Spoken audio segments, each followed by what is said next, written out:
A very good morning, dear students. And pros avoid plastic. We are discussing about how the plastic was invented by the first in London, which was held as an international exhibition, and it was named it as by the Alexander Parkes.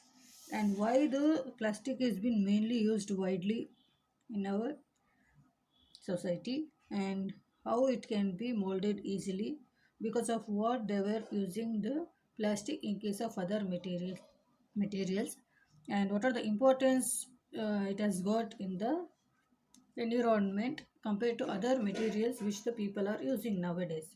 Next comes with the it ultimately causes enormous environmental hazards.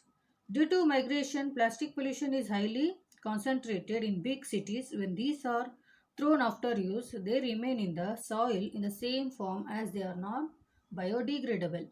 So, what they say is, as we are using the plastic in many of the ways, and it leads to the environmental pollution. So due to this, what happens? The plastic pollution is highly concentrated. It's been increased it has covered up the urban areas like cities. So when they just thrown after the use, they remain in the soil. So when they remain in the soil, the fertility of the soil is going to be spoiled. By this, what happens? The crops can't be grown properly, and the soil, what are the minerals is present in the soil, that also gets spoiled, and it will not be helpful for the crops to grow. And when the plastic is thrown away on the surface of the earth, it going to create a bad smell over the covers the air.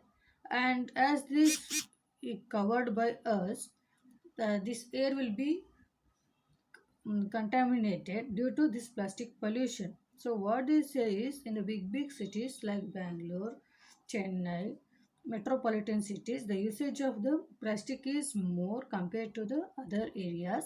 As the population is more, the usage of the things are more, which leads to more pollution, they say. So as the plastic is a non-biodegradable, it is not going to decompose with the soil. It not get mixed with the soil as we throw. So it takes many years to get mixed with the soil. So children, next is plastic causes serious damage to the environment at the every stage of its production or even in its disposal. To reduce the risk involved in plastic, the usage should be minimized, which can result in production. The chemical that is used in the production of plastic is toxic and can cause serious damage to all living beings. Yes, toxic means poisonous, which is harmful. Recycling convert the waste to reusable material. Global warming, the increase in the temperatures of Earth atmosphere. So the plastic causes serious damage to the environment in all the way. It may be air pollution, it may be soil, or it may be water pollution, it may be even the noise pollution sometimes due to the plastic production the factories may be due to the industries. So at every stage of its production or even its disposal, before the usage or before the even the during the manufacturing also, it creates harmful to the environment, they say. To reduce the risk involved in plastic, so as we come to know that because of the plastic usage, the environment is going to be get polluted, and it is going to be harmful for the lifespan of the each and every creatures.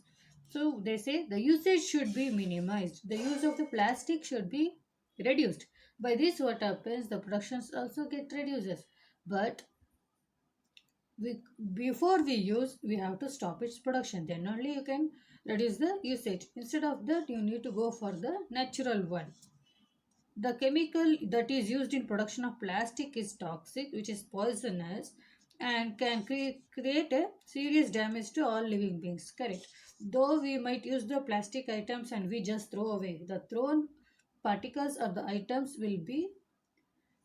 knowingly or unknowingly will be causing the other living creatures which are living on the earth. We just throw it into the garbage, but the other animals when they come in contact with that, they it leads to harmful for the living beings. It may be birds, animals, or any small other creatures. And when we throw that into the any lakes or the rivers, it's going to be spoil the purity of the water also. Soil also it gets. So directly or indirectly we are harming the environment. It may be soil, it may be water, it may be air. Indirectly, in future, we are the ultimate the responsible for harming our environment in which we are living. So, avoid this all these problems. We need to reduce the plastic as much as possible. It's left in our hand. It's in our hand. It's our responsibility to as to how to which extent we are supposed to use the plastic or how can we avoid the plastic. Okay.